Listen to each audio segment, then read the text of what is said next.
Hi guys, and welcome back to another video. Today I want to talk a bit more about anxiety and the reasons for it, because I had a new experience which literally showed me again how smart our anxiety causing, I don't want to say organs, but more so systems are inside of our brain, amygdala and cortex. And just a sip of coffee. Because I realized that every single time I sleep somewhere for the first time in a new place, I cannot sleep. I cannot fall asleep. I sleep very restless. I wake up all the time and I'm just like anxious. And before, I was never really paying attention to it until I dig deeper into the reasons for anxiety and nervous and restlessness. And then I found out the following.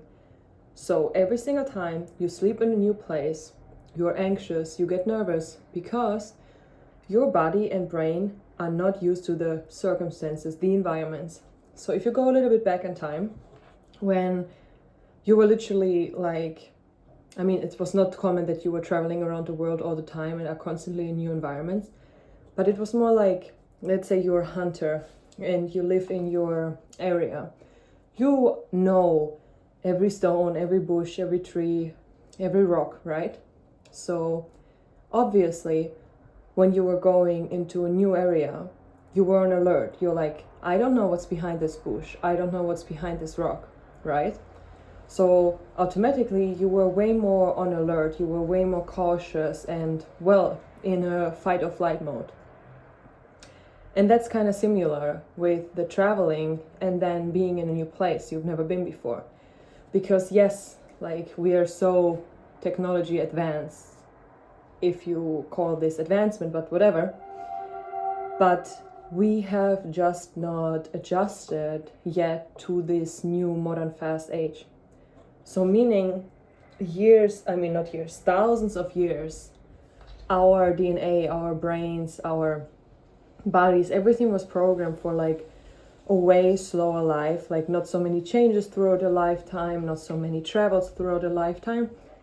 And that's also a big part for our anxiety. And I thought it's really interesting that just like a different bed where you have never slept in before can cause you this type of anxiety. And just imagine, like, how often do you have a new experience? How often do you go somewhere new? And I'm always like, but why are we actually like so nervous of changes, so nervous of going new places? Maybe not everyone, like some people are just plain excited, right? But I'm not that type of person. I get really anxious and nervous and scared.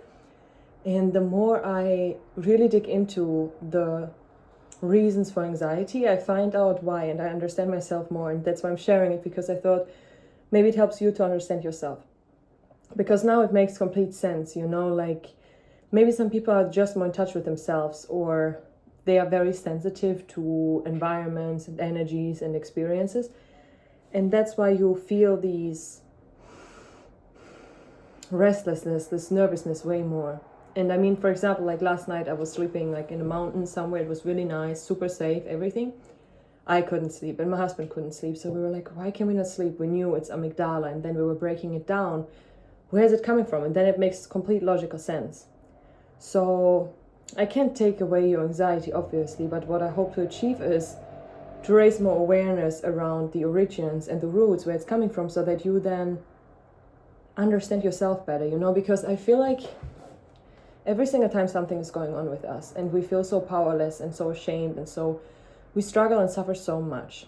What helps in the first place is to not fight it, to just realize, okay, I unfortunately struggle a lot and suffer a lot from it, and I feel ashamed about it. And then I think, at least for me, what always helps is a reason. Why is it like that? Because I feel like very often they say like, yeah, just pray and I don't know, connect to the divine, but that doesn't really always help, because you still have a brain, right? And your brain needs to understand it, and the message needs to arrive for you to really work through it. At least that's how I observe it's working for me. So when I understood that in those moments, my amygdala is activated, it's a natural thing, like and somehow it brings me peace, because I cannot fight it anyways. I can more like find out why, like what's the reason behind it, and then I can acknowledge it. Because every single time I was trying to fight it, and I was trying to like be so super cool and at ease and chilled and at peace and stuff, it just didn't work, because I was like internally shaking, and I'm like, but why? Like, what is going on? I'm not threatened, but I believe that because everything is still so fresh with like the modern world and all the constant stimulation. Oh, by the way, I wanted to tell you, I deactivated my Instagram, so the only social media I'm using now is my YouTube, because so during this night, the last night where I couldn't sleep at all because I was so, well, amygdala triggered, I was asking God, I'm like, why is my confidence and my self-worth so low? Like, why? What happened? And then I was, I don't know why I'm doing this with my hair, probably because I'm nervous. I'm sorry. So anyways, then I was going back in time, because I was without Instagram for I think 4 years in total. Like I had nothing, not even YouTube. So I wasn't using anything because I deleted everything back then. And then when I met Dom, my husband, he was like an upcoming content creator. I was like, okay, we're doing this together now, so I should also have it. And then I forced myself to return. And the only thing I didn't regret is YouTube, though I just recently picked it up again. But with Instagram, I mean, at the beginning it was really toxic, and then I almost removed everyone. I only had like 60 people or so. But listen to what came to my awareness tonight. So I was asking God, like, show me the reasons. And what God told me then was, every single day, let's say I spend 30 minutes on Instagram, when I see all the couples, when I see all the people, when I see all the perfect bodies, the lives, I don't envy it consciously. But what it actually does to my system is, subconsciously it creates lack. Because I'm like, but why is my confidence so low? Why is my self-worth so low? Considering the life I have, like it makes no sense. And then I realized it's because subconsciously I stimulate myself so much, looking at things I don't have yet or ever at all. I don't know that. And that creates a subconscious lack belief. And that gives me the feeling I'm always not good enough. And tonight somehow, for some reason, the answer was so clear and so strong. And then I look back and I realized that it all started, especially a year ago, because the first half year when I returned to Instagram, I was like so in my, like, I was so focused on myself, on my goals, and I was so in the reality, you know, I wasn't using socials, and it was so refreshing. I mean, I got Instagram back, but I was not like crazy about it, okay? But then, especially this year where I was like spending so much time alone, I'm like, but why am I just becoming more anxious? Why is my confidence going more down and everything? And they say that anxiety is a clear sign that something's wrong, or that you're just not understanding what's going on with you in this moment, and that's why you panic also. So the answer tonight was clear. Delete Instagram. Only focus on growing your YouTube and speaking to your community here, because honestly, you guys, I know I don't have a lot of followers yet, but I am so grateful for the people who comment under my posts and who let me know that they're feeling the same, like that they can connect to these videos, and that they can connect to my soul and my spirit, and that they find some comfort in my words that makes me so, I don't know, like something in my heart is blooming. And that's how I want to feel. So I know this is the right thing to do. And with Instagram, I just realized that whenever I use it, okay, I feel like I will never, ever in this life be good enough in any way. I will never have the perfect family, marriage, like with the children. I will never have the perfect body, the perfect face. I will never be beautiful enough. I will never be successful enough. I will never be like put together enough. Never, ever enough. And it was so like draining me and so haunting me. And I'm curious to see what will happen now after a couple of weeks without Instagram. Sorry, I need a sip of water.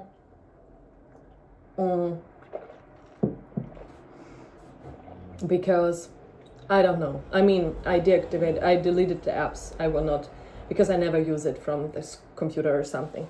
But anyway, so I just wanted to tell you, if you are anxious and nervous and restless a lot, try to really write down or remember when it is so. So for example, how I did it, like, I mean, I was observing myself and I have a good memory, so I was memorizing everything. But if my life would be so overwhelming right now that I couldn't, I would literally carry a little journal or just the notes on an iPhone. And every single time I go to a certain place or I do something and I feel my heart starts to race, panic, sweat, like all the stuff from anxiety, I would take a note, like, what am I doing right now? What are my thoughts? What's going on? And then I would analyze that, because I know that if we, sorry, I'm burping, that if we break it down, we come to the root. And I think that in my case with Instagram, I came to a root. So I am thrilled to continue my life without it and see what happens. Because seriously, if you also struggle so much with not only social anxiety, but if you struggle so much with anxiety, social anxiety, everything, anxiety connected, figure it out. Like, try to understand yourself, try to understand where it's coming from and why. And I know, I mean, obviously everyone wants to understand his or her anxiety, but I truly believe that you will come to the root. Don't expect it to happen tomorrow, don't expect it to happen in a week, but like slowly, just like with self-analysis. I mean, maybe you also have to do this journaling for like a month or 2 months or something. I don't know on which level you are at right now, but I know that there's light at the end of a tunnel. And I know that if we're working together, hand in hand, that there is light in the darkness. Like, we will be able to shine light upon the darkness and understand ourselves better. So if you're finding this video, I think it's time, especially now, since the year is coming to an end, to really look on your, let's say, last 3 years. Ask yourself, how was I feeling and how was I doing last December and the December before? Check your areas, check your health, check your finances, check your friendships, check your intimate relationship, and check your like hobby, career, whatever it is. Check in with those areas and then see how you developed in the last 3 years. Maybe that's enough. You can do 5 years, but 3 years should also do it. And see if you are becoming the person that you want to be. You don't need to be perfect now. Like, I mean, I did this yesterday with my husband. We were like checking our finances, our investments, our careers, our lifestyle, like how do we want to continue, what are our goals, what do we want to work on. And when we did that afterwards, I felt amazing, because I realized, oh my God, compared to where we have been a year ago, like last year in December, we are so much better than I thought. Like, oh my goodness, like, of course, like far away from where we want to be, but definitely on the right path. And that was such an amazing feeling, because I thought, like, you know, sometimes when you only focus on a day, or you just focus on a number, or you focus on this and that, then you think like, oh, I haven't done enough, I didn't this enough, blah blah blah, never enough, right? That's my root problem, which I'm working through. But then I realized that so much more that I was aware of actually happened, and we're so much closer to where we want to be. But also, honestly, another thing, so another reason why I deleted my social media, it's not only my anxiety and this negative implantation of constant comparison and constant lack mentality, but also because I want to take the pace out. You know, I feel like I got the belief subconsciously that everything has to be done in a year. Like, I literally was so hard on myself, and I was constantly disappointed because I wanted to be a billionaire in 2 years. I wanted to have 5 mansions. I wanted to be the leader of the awareness raising revolution, international famous movie star. I wanted to have 3 children. I wanted to, whatever, you know, so many things in the physical, which, I mean, this was not my natural focus, you know what I mean? And I also realized that this focus came through constant stimulation from Instagram, unfortunately. I mean, I was checking in every area of my life, and the only field where I got this constant physical material stimulation was Instagram. And that's why I removed myself, because this is leading me nowhere but into very, very deep depression and unfulfillment.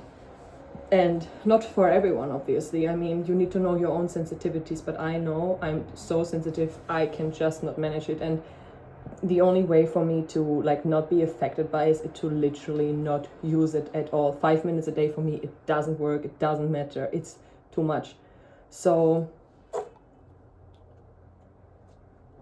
you know, I think 2025 should be your year.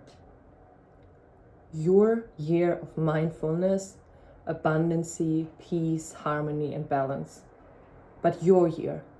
And I feel like, I mean, sorry, I'm again in this Instagram social media thing, but I just suddenly realized so much what I was doing subconsciously. Also, I mean, just imagine this, to look constantly at other people's lives.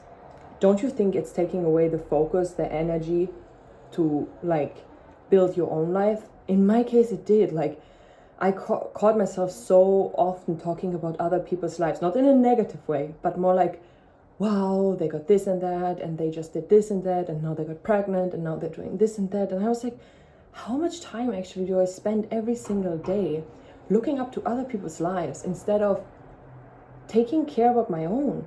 And that was shocking to me, because I don't want to do this anymore. Like, I admire other people deeply, and I look up to them because, yeah, that's just what I do.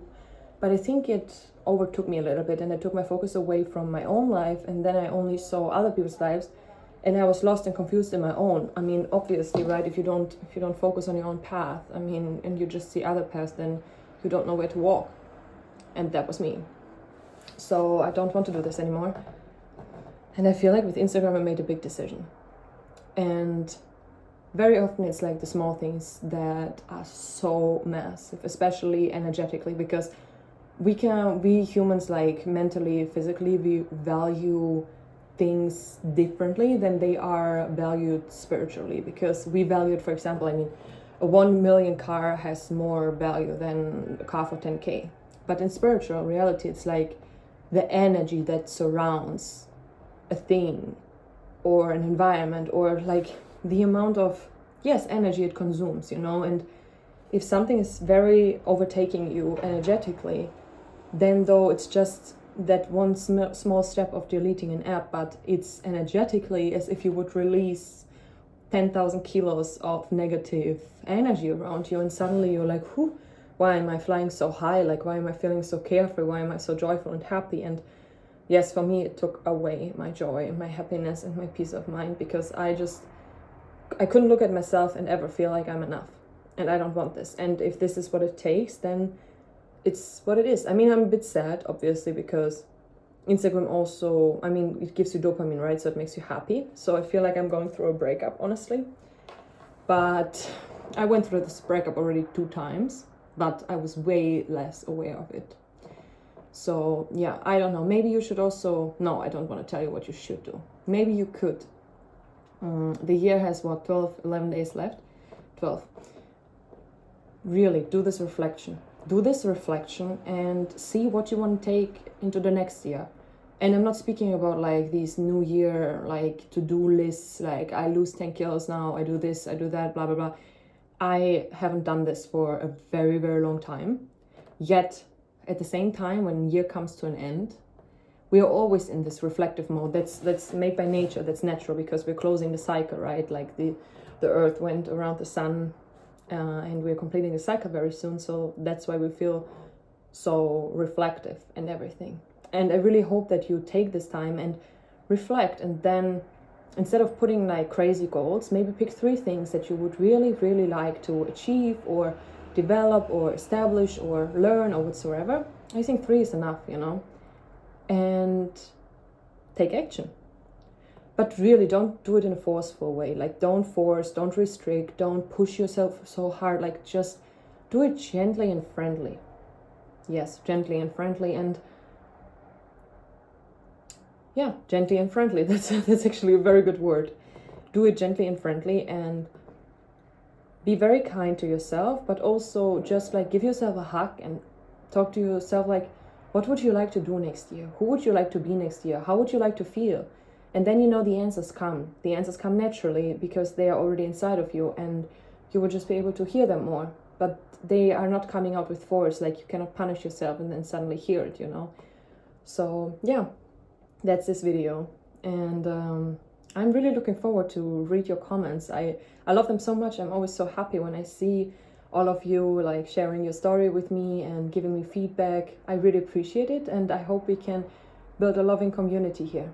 Looking forward for the next year. Have a good day. Bye.